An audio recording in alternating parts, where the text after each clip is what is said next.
This is the DMT trip that ruined me. I would like to share my first DMT trip. It was about 6 months ago.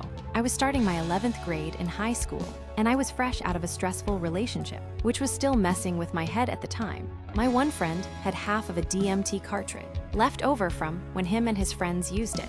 Me, not knowing a thing about DMT at the time, decided to buy it from him for $50 to see what it was all about. When I got home, I waited until the night to start my first trip.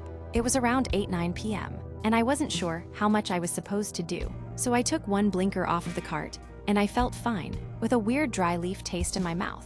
I could tell that he was worried. I could only move my tongue at this time, and whenever I tried moving it to feel my mouth, it felt like there was a barrier, preventing me from sticking it out, and the top of my mouth felt like the bottom, and vice versa.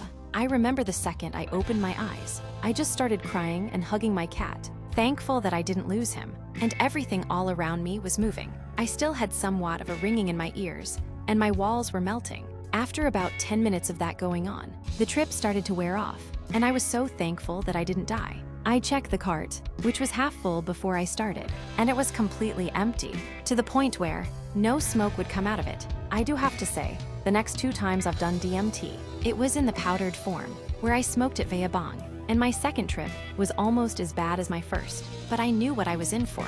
And my third time was the best trip of my life. I would say, I do know I messed up by doing DMT 3 times within 2 months, and I have suffered the mental consequences, but I am happy to say that the effects are not as bad as they were, because every time I would smoke out of a bong or pen, I would get DMT like hallucinations, which was scary at first, but I slowly started to enjoy it.